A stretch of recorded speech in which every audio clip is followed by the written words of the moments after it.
Bonjour, bienvenue sur Le Son de Victoire, le podcast des réussites professionnelles au féminin. Nous vous proposons d'écouter des témoignages de femmes que nous considérons être des rôles modèles par leur trajectoire professionnelle et par leur comportement au travail. Ces femmes nous semblent à la fois inspirantes et accessibles. Dans certains épisodes, ce sont des spécialistes du travail au féminin qui viennent partager leur expertise et leurs convictions. Nous sommes convaincus que vous trouverez dans leur partage d'expériences des clés pour développer votre propre parcours professionnel. Je suis Perrine Corvézier, avec ma complice Amélie Dac, que vous entendrez sur d'autres épisodes. Nous avons fondé Human Learning Expedition ou HLX. HLX est le cabinet de conseil et de coaching qui accompagne les réussites professionnelles, individuelles et collectives en cultivant les comportements qui mènent au succès. Place maintenant à l'invité de cet épisode.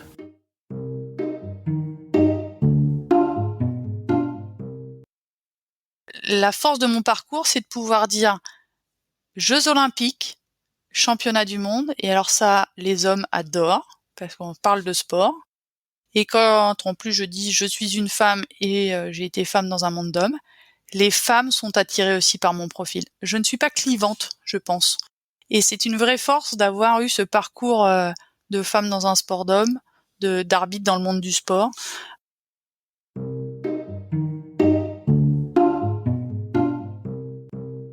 Avec Charlotte Girard-Fabre, c'est un entretien direct et engagé que nous avons enregistré. Elle porte une double casquette, celle de sportive de très haut niveau et celle de disruptive advisor qui amène le mindset du sport de haut niveau au monde de l'entreprise. J'étais très curieuse d'en savoir plus sur sa carrière sportive, sur son palmarès impressionnant, ainsi que sur son métier d'arbitre international. On parle quand même de participation à 2 Jeux olympiques, à 6 championnats du monde, etc. Je l'ai questionnée sur ce qui avait été nécessaire pour gravir les marches, sur les obstacles qu'elle a rencontrés en tant que sportive, en tant que femme, dans un monde d'hommes et dans des sports d'hommes. Son métier d'accompagnement ne m'était évidemment pas inconnu, c'est ce que nous faisons chez Human Learning Expedition. Néanmoins, j'avais envie de comprendre comment elle exploite son expérience de sportive pour guider les individus et les entreprises dans plus d'efficience et de performance. Vous nous entendrez aborder, entre autres, les sujets de légitimité, de politique, de droit à l'erreur, de fragilité, de peur. Et au-delà de ces métiers, c'est la notion de l'engagement de Charlotte qui revient à plusieurs reprises dans cet échange. Son engagement pour réussir, son engagement pour son métier d'arbitre, pour les femmes, pour la diversité et pour l'inclusion. Charlotte est une passeuse, élevée dans la richesse de la diversité qui encourage chaque femme à trouver sa place à côté de celle des hommes. Charlotte est une rôle modèle authentique, comme nous souhaitons vous les présenter dans ce podcast Leçon de Victoire. Laissez-vous inspirer par son parcours, par ses retours d'expérience et par ses conseils. Bonne écoute! Bonjour Charlotte. Bonjour, merci beaucoup de me donner la parole. Pas de souci, ça nous fait plaisir de vous accueillir à ce micro du podcast Leçon de Victoire. Charlotte, je vais vous renvoyer en enfance. Est-ce que vous vous souvenez de ce que vous vouliez faire comme métier ? Oui, je voulais être architecte de l'espace. Ah ouais, racontez-moi. C'est un peu spécial. En fait, je voulais construire des maisons, des jolies maisons, parce que mon papa était architecte. Et puis je rêvais d'espace comme beaucoup d'enfants. Alors c'était pas forcément des rêves de petite fille rose de maîtresse d'école, mais en tout cas oui, je voulais aller explorer là où personne n'était jamais allé. Et votre parcours de sportif a commencé dès la plus tendre enfance ou à cette époque-là, c'était pas encore le sujet ? Ça a très vite été un sujet en fait, tout simplement parce que dans les années 80, tout début des années 80, les enfants hyperactifs, on les diagnostiquait pas autant que maintenant. Et donc on les mettait au sport en disant tiens, cet enfant a vraiment besoin de se dépenser. Donc issu d'une famille pas du tout sportive, plutôt intellectuelle, on m'a mis au sport très vite. J'ai commencé les cours de natation, de danse, etc. à l'âge de 4 ans. J'ai été sur des skis à l'âge de 18 mois. Ouais, ça a toujours fait partie de mon quotidien, effectivement. Je vous ramène au temps présent. Et aujourd'hui, je vous resitue dans une salle de réunion. Alors, c'est peut-être pas le temps présent, c'était le temps d'avant, mais une salle de réunion où vous ne connaissez pas les participants. Et vient votre tour de vous présenter. Qu'est-ce que vous dites de vous? Et ben, je me présente assez rapidement sur les 2 fonctions qui m'animent depuis, des années. J'ai 39 ans, donc ça fait 21 ans maintenant, que je travaille dans le monde de l'entreprise et donc je leur dirai: «Bonjour, je m'appelle Charlotte Girard-Fab, je me présente à vous avec 2 casquettes, celle de sportive de haut niveau avec, l'arbitrage de hockey sur glace, 6 championnats du monde, 2 jeux olympiques, dont les derniers en 2018 et sur tout ce qui nous concerne, Disruptive Advisor, j'accompagne les managers, les dirigeants à plus d'efficience et de performance en ramenant le mindset du sport de haut niveau dans le monde de l'entreprise. C'est quoi votre quotidien aujourd'hui? En tous les cas, qu'est-ce qui vous anime au quotidien? Alors le quotidien est multiple, aujourd'hui, mais je pense que là, je suis vraiment pas la seule, hein. On a tous, beaucoup, beaucoup de casquettes et je pense que c'est le renouveau de notre peut-être, nouveau monde, en pleine transformation.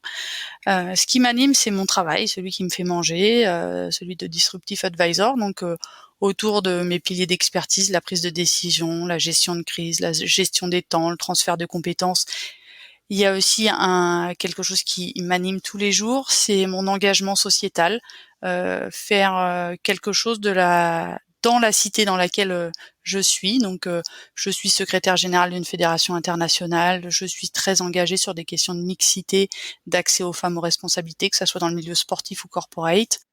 Et puis il y a le sport, évidemment, il y a tous les jours, il y a du sport, de l'entretien physique, je joue encore au hand en pré-national et national, je suis arbitre, de hand aussi maintenant. Donc il y a toujours ces 2 casquettes, qui sont présentes tous les jours et c'est peut-être aussi ce qui nous fait avancer, c'est de pas toujours faire la même chose. Est-ce que vous avez eu un rôle modèle dans votre vie professionnelle et est-ce que vous en avez toujours un ou une? Alors j'en ai plusieurs en fait, comme vous l'avez compris, je touche à plein de domaines différents. Je pense que mon premier rôle modèle, ça a été, ma grand-mère et aussi ma mère bien sûr. J'ai été élevée par, ces 2 femmes, ma grand-mère, sage-femme MLF d'après-guerre. Ça pose déjà tout un décor et ça a été mon premier rôle modèle dans le sens où, j'ai eu une éducation qui était totalement non genrée, avec, énormément, de bienveillance pour les autres et pour la différence et la richesse des diversités. Avec une mère qui a été élevée en plein dans la brousse en Afrique noire, petite fille blanche, enfin voilà. Donc j'ai été ouverte à beaucoup de ces sujets-là et donc ces 2 femmes fortes ont été longtemps des rôles modèles. Elles le sont toujours. Ma maman est toujours en vie et sa présence est indissociable de ma performance aussi. Et après dans le milieu professionnel ou sportif, ça a toujours été des rencontres, des gens qui m'ont fait confiance, des gens qui ont peut-être eu l'œil du maquignon envers moi alors que je ne l'avais même pas. J'imaginais même pas atteindre les niveaux que j'ai atteints, que ce soit dans le sport ou dans le monde de l'entreprise. Je pourrais en citer, mais j'aurais peur d'en oublier. Je pense que c'est vraiment des rencontres et c'est au gré du temps. J'aime bien essayer de dépasser mon maître aussi régulièrement. Sur ces personnes-là qui vous inspiraient ou qui vous inspirent, est-ce que vous leur avez déjà communiqué et dit que c'était, des personnes inspirantes par leur comportement? Est-ce que vous avez eu l'occasion de leur poser des questions? Est-ce que c'est comme ça que vous fonctionnez? Oui, je suis assez franche. On parle souvent de vérité de vestiaire en fait et dans le milieu du sport et c'est ça. Donc j'ai pas peur d'aller vers la personne en disant: «Tu m'inspires, tu es vraiment un modèle pour moi, j'ai des questions à te poser». J'ai souvent eu la réaction quand même, gênée de la personne, qui, soit n'avait pas du tout conscience du rôle qu'elle avait pour moi à mes yeux, ou soit elle en avait peut-être conscience, mais c'est toujours, délicat d'être un rôle modèle ou un maître à penser, un mentor. Donc ouais, j'aime aller les confronter à ça et en même temps, comme je le disais, dans la recherche de performance, hein, c'est comme ça que je me suis bâtie, je me dis: «Mais comment je peux atteindre leur niveau, voire même le dépasser?» Donc j'ai besoin de leur aide pour ça. Je me suis posé la question en voyant votre parcours. Vous avez, fait des sports, collectifs et vous faites aujourd'hui un métier, individuel, ou même l'arbitrage, je l'imagine comme un sujet individuel. Comment est-ce que vous êtes passé de l'un à l'autre? Est-ce que le collectif vous manque? Est-ce que vous le retrouvez d'une autre manière? Alors l'arbitrage est pas du tout une affaire individuelle, c'est une affaire collective. On n'est jamais seul et il y a très peu de sports totalement individuels. Faut savoir que le cycliste qui est sur son vélo, il est dans une équipe, il est soit leader de l'équipe, soit il va chercher les bidons, soit il est équipier, mais il y a aussi autour de lui un kiné, un staff médical, un staff technique et mécanique. Donc on n'est jamais seul en fait.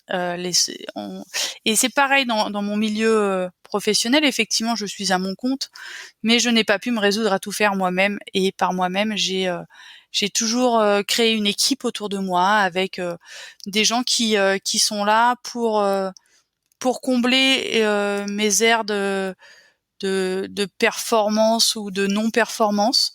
C'est comme dans une équipe de sport, hein. Tout le monde ne peut pas courir vite et marquer des buts. Chacun a son rôle. Et donc là, aujourd'hui encore, je travaille avec des gens qui m'aident sur le développement commercial parce que c'est pas ma grande force. Un directeur artistique sur tous les supports de communication et visuels. Donc c'est vraiment important pour moi de recréer ces équipes au fil du temps. En fait, je crois que je suis jamais sortie de l'équipe, tout simplement. Vos alliés aujourd'hui, c'est qui? Professionnel? Ouais, je pense. Ou vos alliés, les personnes sur qui vous savez que vous pouvez compter, peut-être que ce serait ça la définition? Alors mes alliés, il y a mon conjoint, bien sûr, sur qui je peux compter aussi, autant professionnellement que sportivement, que bien sûr intimement. Donc Savis Fabre, il s'appelle. Et sur le développement commercial, sans qui, je pense, je n'aurais pas le même rayonnement sur toute cette partie professionnelle, c'est Mira Braganti. Mais il y a plein d'autres personnes qui tournent autour, avec qui je peux converser, me développer et peut-être y trouver des alliés. Effectivement, il y a Anouchka Pirbet, il y a Julien Régal-Dupont. Enfin voilà, c'est tout un écosystème. Alors c'est un peu à la mode ce mot, c'est pas très joli, mais je pense que entre alliés et membres de la même équipe, il n'y a pas beaucoup de différence. Charlotte, je voudrais essayer de comprendre aussi, vous avez parlé de votre engagement dans la cité pour des causes qui vous tiennent à cœur manifestement.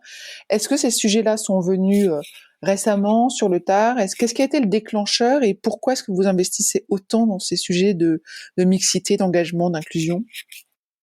Alors je pense ils sont venus finalement assez tôt, sans que je m'en rende compte, hein. Quand j'ai commencé le hockey sur glace, j'avais 9 ans et les filles n'avaient pas le droit de monter sur la glace avec les garçons en mixité. Et donc j'ai dû attendre 3 mois une dérogation, me laissant rentrer sur la glace avec mes petits camarades. Donc je pense que là, ça a été un premier acte militant, sans le savoir, sans le nommer. J'ai fait face aussi tout au long de ma carrière sportive à plusieurs colibés, à, à tous ces obstacles et ces freins qui auraient pu me décourager, qui m'ont des fois découragée mais jamais abattue, que ce soit sur mon apparence, parce que j'étais ce qu'on appelle vulgairement un garçon manqué. J'étais avec les cheveux courts, en jogging, c'était plus facile pour monter aux arbres qu'en petite robe. Moi, je préfère dire une fille réussie qu'un garçon manqué. On a beaucoup renvoyé sur moi des histoires de sexualité parce que j'avais les cheveux courts, donc j'étais pas une vraie fille et donc j'étais forcément lesbienne. Enfin voilà, tout ça m'a construit et m'a aidé à m'engager. Je pense que j'ai trouvé le premier engagement fort dans la cité à travers l'arbitrage. Être arbitre, c'est être la personne sans qui rien n'est possible et pourtant c'est être la personne de l'ombre. Il n'y a pas d'arbitre, il n'y a pas de match, il n'y a pas d'arbitre.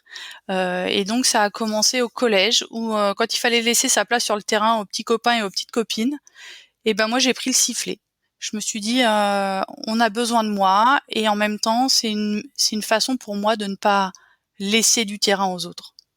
Laisser le terrain aux autres. Donc il a été là le premier engagement et puis après au cours de ma vie, effectivement comme je vous l'ai dit, j'ai été élevée dans un milieu assez féministe, donc ces combats-là et cet engagement me paraissaient tout à fait naturels. J'ai aussi été confrontée à beaucoup de de sexisme et d'agression sexisme dans ma pratique sportive, un peu moins professionnelle, et donc je trouvais important de pouvoir prendre la parole, alors certes pour le dénoncer, mais surtout pour essayer de faire changer les choses. Je trouve qu'il est important de prendre la parole quand on n'est pas tous égaux devant un micro, devant une caméra, devant une feuille blanche pour s'exprimer. Et si on a la chance de pouvoir le faire et d'avoir le courage de le faire, il faut le faire pour tout le monde, que ce soit pour les hommes et pour les femmes. C'est vraiment pas un combat les uns contre les autres. Et c'est ce qui me pousse à m'engager tous les jours au nom des arbitres, au nom des femmes, au nom de la diversité et de l'inclusion au sens large, parce que je pense que il faut vraiment cultiver nos richesses nos richesses et nos différences pour avoir une société plus égalitaire, tout simplement. Sous quelle forme prennent vos actions justement, à la fois militantes et puis de soutien, j'imagine, de temps en temps?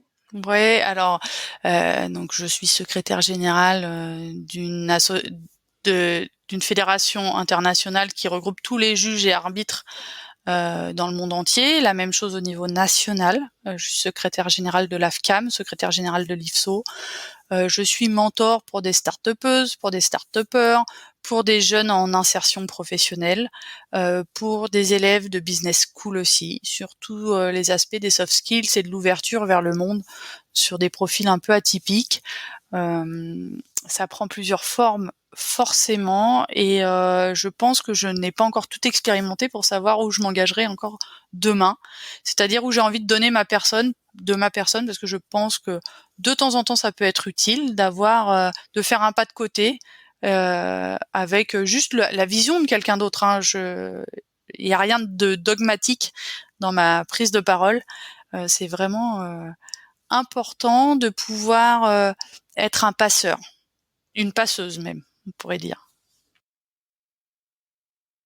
Je voudrais vous faire parler un peu de votre carrière et des différents moments de votre vie. D'habitude, on propose à nos invités de parler d'une réussite professionnelle, mais là, j'aimerais vraiment que vous nous parliez de 2 réussites professionnelles avec chacune de vos 2 casquettes. Ça m'intéresserait de connaître la réussite professionnelle sportive dont vous êtes la plus fière, donc la réussite sportive, et puis de l'autre côté, la réussite professionnelle peut-être autre que sportive dont vous êtes la plus fière. Alors sportive, je pense que je n'étonnerai personne en disant d'avoir fait les Jeux olympiques, c'est une belle réussite. De les avoir doublés, c'est une double réussite, parce qu'on ne fait que confirmer le choix des premiers Jeux olympiques. Donc c'est juste le Graal pour tout sportif, même arbitre, d'atteindre le niveau olympique, de faire partie du top 10 mondial pendant quasiment 8 ans. Enfin voilà, c'est juste énorme, et c'est énormément de travail, d'abnégation, mais rien de très différent que dans le monde professionnel. Et dans le monde professionnel, ma plus grande réussite, c'est celle que j'ai pas encore faite, parce que j'ai pas encore trouvé mes Jeux olympiques dans le milieu professionnel. Mais je suis hyper fière, par exemple, si je dois donner un exemple, il y a quelques mois, j'ai accompagné des équipes euh, sur l'autonomisation des collaborateurs, et je l'ai fait sous forme de roadshow, en parlant de super-héros et en leur faisant prendre conscience qu'ils ont énormément de valeur. Ces fonctions support dont on parle assez rarement, c'est peut-être les super-héros du quotidien, parce que on a beau être très opérationnel dans notre monde, effectivement, mais sans les fonctions support, c'est comme sans l'arbitre, il n'y a pas de match et il n'y a pas d'entreprise. Et d'accompagner ces gens-là en leur faisant prendre conscience de leur puissance, de leur force, de leurs habiletés, et de ce qu'ils peuvent apporter au quotidien aux opérationnels. Ça, c'est une de mes plus grandes réussites, quand je vois quelqu'un qui conscientise toute la place qu'il a et toute la force qu'il peut donner. Moi, je trouve ça super. J'ai l'impression d'avoir gagné un match à chaque fois. Je reviens par curiosité pour les JO parce que c'est pas un monde que je connais du tout. En fait, j'aimerais vraiment comprendre en quoi c'est une réussite d'atteindre les JO. Est-ce que c'est la réussite de rentrer dans l'équipe qui part aux JO, ou est-ce que c'est de se dire je vais pouvoir m'affronter, jouer contre les autres meilleurs du monde? Alors, il y a un peu de tout ça. En fait, c'est comme quand on veut les JO, ça représente le même Graal que quand on est petit et qu'on veut devenir spationaute, on rêve d'être Thomas Pesquet et de faire des sorties dans l'espace. Voilà, c'est ça. Et quand on l'atteint pas du jour au lendemain, on se réveille pas un matin en se disant tiens, je vais aller au JO. C'est une somme de travail et de petites marches gravies, les unes après les autres, parce que on devient arbitre, après on devient arbitre régional, on devient arbitre national, on devient arbitre international. Et tout ça est vraiment découpé de niveau en niveau. Comme dans l'entreprise, en fait, on devient manager de sa petite équipe, manager de l'unité, manager de la BU, enfin du BU et manager général. C'est exactement ça. C'est vraiment une somme de travail. Et effectivement, généralement, quand on me demande quel est mon meilleur souvenir des JO, alors c'est fantastique, les JO, c'est une grande messe et c'est très beau. Mais à chaque fois, je réponds, c'est le jour où la Fédération internationale vous appelle pour vous dire vous êtes sélectionné pour les Jeux Olympiques. Et finalement, c'est ce qui récompense énormément d'attentes et de travail, parce qu'il faut savoir qu'à chaque fois que j'ai eu cet appel, je l'ai eu 2 fois, je me suis présentée 2 fois pour les JO et j'ai eu la chance d'être sélectionnée 2 fois. Il y avait plus de 8 mois d'attente avant le résultat. C'était à peu près 10 mois d'attente. Entre la fin des tests et la fin des décisions, ou même s'il y avait quelques tests, à l'appel final où on vous dit le 1er décembre, bah, le 1er février, tu es dans l'avion pour aller aux Jeux Olympiques. Merci de ce partage. Effectivement, quand on ne l'a pas vécu, je pense que c'est compliqué de s'y projeter. Est-ce que le fait d'être une femme dans ce milieu sportif et puis dans votre milieu aussi d'accompagnante a été déterminant? Est-ce que vous avez l'impression que ça vous a propulsé dans certains cas plus vite que si vous aviez été un homme ou moins vite? Et ben les deux, mon capitaine. Bon, c'est bien. Oh, j'aime bien qu'on est comme ça.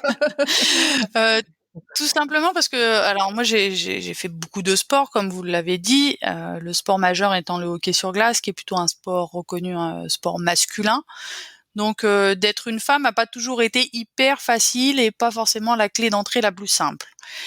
Mais à partir de là, on cultive une vraie force qu'on puise dans toute l'énergie que certains mettent à essayer de vous détruire. Simplement par le fait que vous êtes une femme. Être une femme dans un monde d'hommes, c'est comme dans l'entreprise. Plus on monte dans les niveaux, moins il y a de femmes dans les milieux exécutifs. C'est très compliqué. Et en même temps, ça donne aussi énormément de force dans mon travail d'accompagnante. Je vous avouerai que quand j'arrive dans des entreprises qui sont souvent à majorité masculine, ne serait-ce que sur le top management, la force de mon parcours, c'est de pouvoir dire Jeux olympiques, championnat du monde, et alors ça, les hommes adorent, parce qu'on parle de sport. Et quand en plus je dis je suis une femme et j'ai été femme dans un monde d'hommes, les femmes sont attirées aussi par mon profil. Je ne suis pas clivante, je pense. Et c'est une vraie force d'avoir eu ce parcours de femme dans un sport d'homme, d'arbitre dans le monde du sport. Euh, il y a toujours un revers à la médaille. Tant qu'on arrive à faire tourner la médaille sur elle-même, tout va bien. C'est le jour où elle tombe sur pile ou sur face qui peut être critique, mais tant qu'on la fait tourner, je dirais, les parcours s'inspirent des uns des autres et se nourrissent aussi de leurs défauts et de leurs qualités.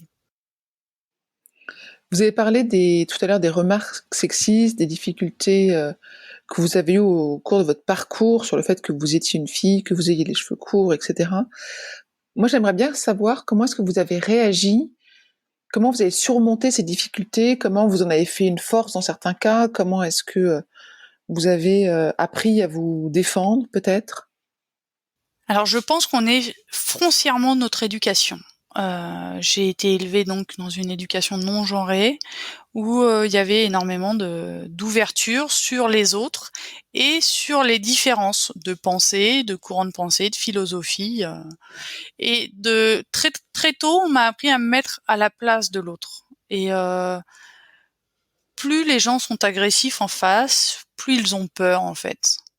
Et c'est peut-être par là que j'ai réussi à affronter ça en me disant, si on t'agresse, c'est que tu fais peur ou pour pour différentes raisons, hein. Je renvoie une image peut-être trop forte ou je dérange, etc. Et j'ai toujours essayé de prendre ma place sans écraser l'autre. Ou et c'est peut-être pour ça que je me suis nourrie toujours des choses un peu négatives qui me sont arrivées, en me disant effectivement j'ai l'allure d'un garçon et en même temps j'en suis très fière parce que c'est tellement plus simple pour grimper aux arbres. On me taxe de lesbienne et en même temps c'est pas une insulte. Si j'avais envie d'aimer une femme, je pourrais aimer une femme ou un homme. Enfin, ça n'a rien à voir avec ma sexualité.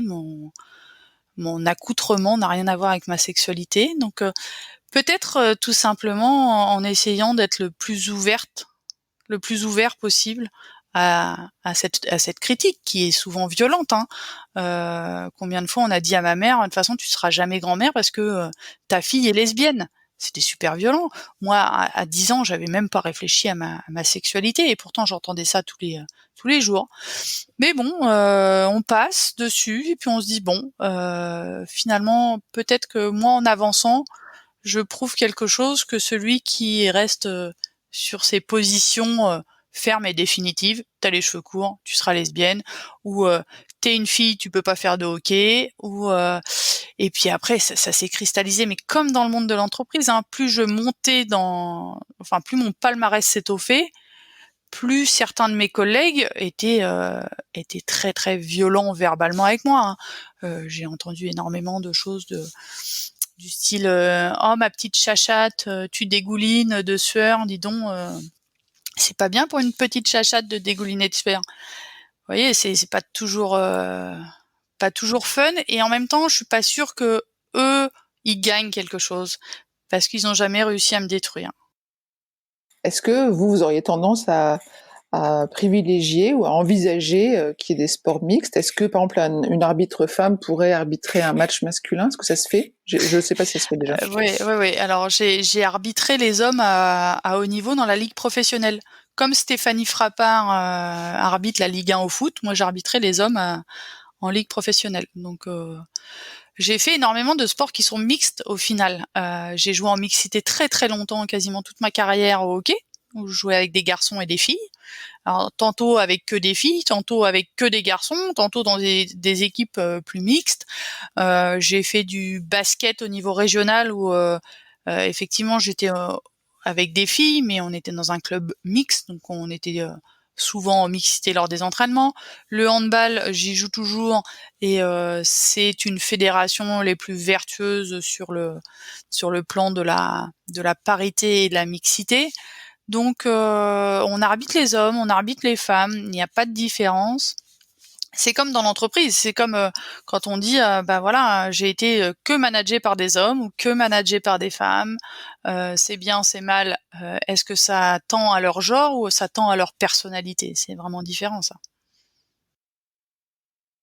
Est-ce qu'il y a récemment des sujets que vous avez réalisés où vous vous êtes dit, tiens, bah ça, si je l'avais su plus tôt, ça m'aurait bien aidé?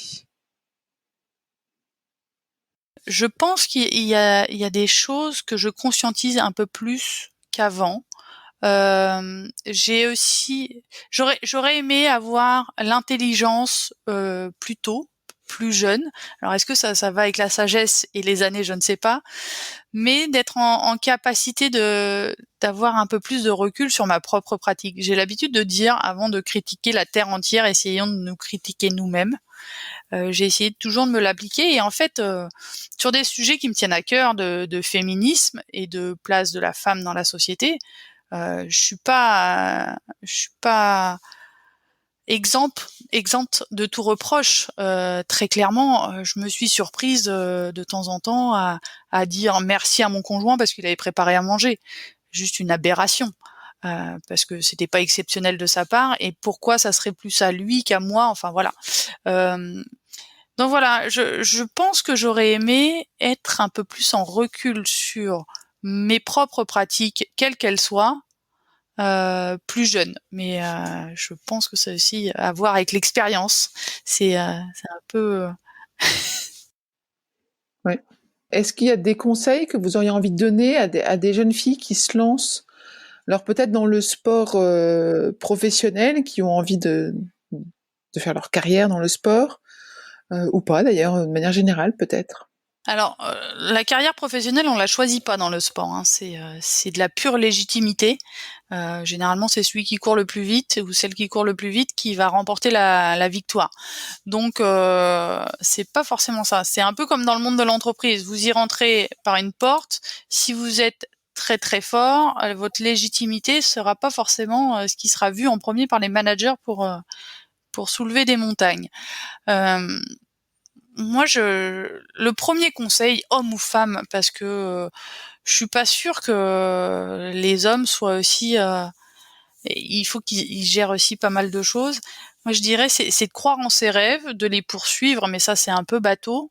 Mais c'est surtout d'essayer de toujours se mettre à la place de l'autre, même votre pire ennemi, pour comprendre pourquoi il vous reproche des choses, pourquoi il vous attaque, et ça vous donnera les clés de pouvoir faire changer les choses, en fait.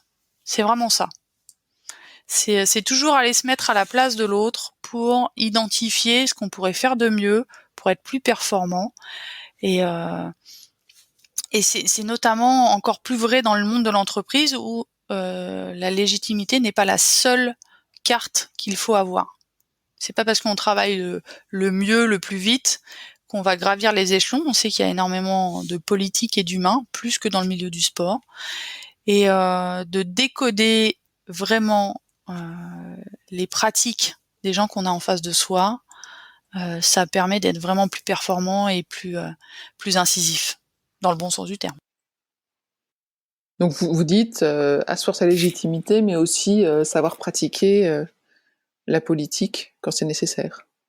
Et oui, il faut avoir plusieurs cordes à son arc. On ne peut pas se concentrer que sur ses compétences propres. Il faut aussi faire avec celles des autres, et l'adaptabilité face à quelqu'un, c'est peut-être ce qui sauvera votre carrière.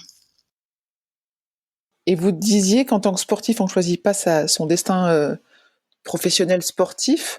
Euh, En même temps, est-ce que les sportifs ont des plans de carrière? Et j'imagine que une fois que vous êtes à un niveau où les JO sont dans votre horizon, ça devient un plan de carrière, non? Il y a des plans de carrière pour les sportifs de haut niveau, ça c'est sûr, mais c'est étape après étape en fait. Une fois que vous êtes rentré en sport-études ou en CFA, vous avez un premier plan de carrière, sachant que, à la différence du monde professionnel, tout peut s'arrêter du jour au lendemain parce que vous vous êtes fait une rupture du genou, par exemple. Et dans le monde de l'entreprise, il y a quand même moins de risques. Le plan de carrière est à plus long terme. Si on fait des études je ne sais pas, de comptabilité, on a un bac plus 5 en comptabilité, on va rentrer dans l'entreprise à un certain niveau. Le plan de carrière est quand même un peu plus établi que le plan de carrière du sportif de haut niveau, qui a un plan de carrière court et avec un risque de chute du jour au lendemain, enfin dans une fraction de seconde. J'ai une question aussi de curiosité sur votre seconde casquette d'accompagnante, où vous auriez pu choisir, plutôt que de développer les soft skills et d'autres sujets en entreprise, d'accompagner des sportifs dans leur pratique sportive, parce que finalement, ça aurait pu être aussi une poursuite de carrière logique, non? Pourquoi est-ce que vous n'avez pas été sur ce chemin-là? Et bah tout simplement parce que je suis totalement éclectique. J'ai jamais été monosport. J'ai toujours eu un pied dans le monde de l'entreprise. Je pense que j'aurais eu l'impression de m'enfermer dans un seul monde. Et ça aurait été impossible pour moi. Alors, ça m'arrive d'accompagner des sportifs, notamment sur la conscientisation et la valorisation de leurs compétences acquises dans le monde du sport et leur transfert de compétences dans le monde de l'entreprise. Mais il y a des spécialistes qui sont là pour faire ça, et notamment Véronique Barré, qui m'a aussi accompagnée à un moment donné pour être sûre que j'avais tout bien valorisé dans le monde de l'entreprise. Je pense qu'il faut vraiment ouvrir les mondes, faut arrêter de cloisonner. J'aurais pu effectivement rester dans le monde du sport, mais j'aurais eu l'impression de me couper une jambe. Donc, ce qui m'intéresse, c'est vraiment le développement tout azimut. Quand je dis tout azimut, c'est pas foufou et sans plan de carrière, mais tout azimut, c'est de me nourrir de chaque monde, de chaque événement pour faire grossir la compétence générale, en fait. J'imagine que vous nourrissez des diverses actions que vous menez, mais justement, j'ai une question ensuite sur le ressourcement. Comment est-ce que vous tenez dans la durée? Comment est-ce que vous arrivez à vous ressourcer, à temps en temps à vous poser? J'ai vraiment une grande faculté à la déconnexion. Je suis capable de dire bon bah voilà, pendant une semaine, je ne touche absolument rien du monde professionnel ou du monde sportif. Ça, c'est le sport qui m'a appris ça, c'est cette vraie rigueur et cette vraie volonté de pouvoir orchestrer les choses pour pas qu'elles nous dépassent. L'arbitre, c'est celui qui est capable de prendre des décisions dans un univers borné en une fraction de seconde, sous pression. Et ben, je me l'applique tous les jours en bornant les choses, en étant assez réglementaire avec moi-même. C'est peut-être des fois un peu dur à suivre pour les gens qui nous entourent, mais mon conjoint est lui aussi arbitre international, donc on est un peu câblé pareil. Et la ressource, elle vient de là. La ressource, elle vient de la rigueur à s'imposer des temps de pause, des temps de récupération, des temps d'entraînement, des temps de performance, de gérer alors du côté sportif le match du week-end, les Jeux Olympiques tous les 4 ans, les championnats du monde tous les ans, et du côté professionnel, le rendez-vous de prospection, l'accompagnement, la conférence ou l'accompagnement à long terme. Il y a vraiment cette gestion des temps qui est la vraie ressource et je pense la vraie clé de la performance. Je passe du coq à l'âne, mais je suis comme ça. Je voudrais vous poser une question sur votre optimisme ou non sur la place des femmes dans la société. Ah ben, je pense que je suis hyper optimiste. Je suis hyper optimiste parce qu'autrement je serais pas en train de vous parler. Non, je suis sûre que ça avance. On a des preuves comme quoi ça avance. Alors ça avance jamais assez vite. Une fois de plus, hein, regardons plutôt ce qui a déjà été fait en si peu de temps. Effectivement, il reste énormément à faire. Mais c'est exactement quand on commence à faire des abdos. Au début, bah c'est dur, hein, les 20 premiers c'est dur. Après les 40 premiers, c'est un peu plus dur. Et puis après ça va tout seul. Je pense que grâce à notamment quelques outils comme les quotas ou la médiatisation ou les prises de parole, les rôles modèles, etc., permettent de plus en plus à la femme de prendre sa pleine place à côté de l'homme, hein, vraiment à côté de l'homme dans notre société, ça c'est sûr. Avant de conclure et de vous poser ma dernière question, moi, j'aimerais savoir s'il y a un sujet dont on n'a pas parlé, sur lequel vous aviez envie de vous exprimer. J'avais oui. Ah bah allez-y, je pose Voilà. la question pour ça. Ouais, je pense qu'on parle pas assez du droit à l'erreur.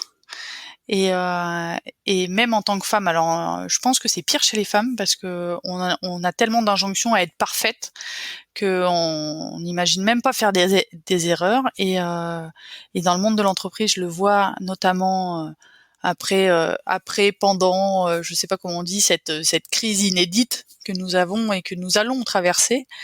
Je pense que le droit à l'erreur est tellement peu pris en compte dans le monde de l'entreprise que ça serait peut-être mon vœu pieux pour les prochaines années, c'est d'amener ça dans le milieu corporate. Dans le, dans le monde du sport, on a le droit de perdre, on a le droit de se blesser. La défaite, la blessure font partie intégrante de la victoire et de la performance. Dans le monde de l'entreprise, je trouve qu'on est beaucoup trop dur avec nous-mêmes et surtout avec les autres. C'est surtout ça.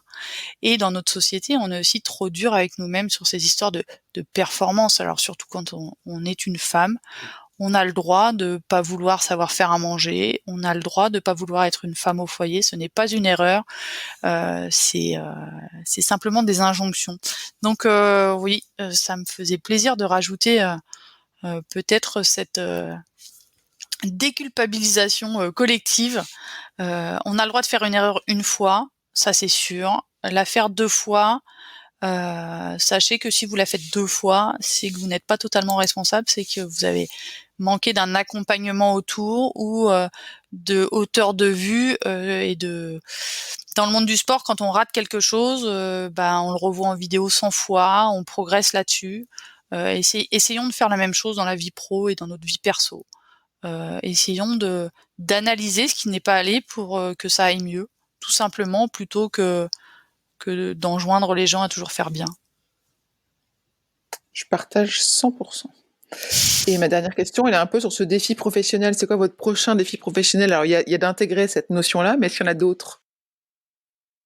Il y en a toujours d'autres, il y a toujours plein de défis et puis en plus, celui que je vais vous donner, il est sûrement à court terme et à moyen terme. Le long terme, je l'ai pas encore inventé, je me le suis pas encore mis en haut de l'affiche, mais je pense que c'est simplement porter cette voix qui est la mienne, mais pas parce que je m'appelle Charlotte Girard-Fabre, qui est celle, j'espère, d'humanisme et en mettant vraiment l'humain au centre de ces entreprises pour lesquelles je travaille. L'humain est important, la place de la femme et de l'homme sont importantes, mais le prochain défi, c'est vraiment de rayonner encore plus loin. Je vous le souhaite, Charlotte. Merci beaucoup pour cet entretien. Merci à vous.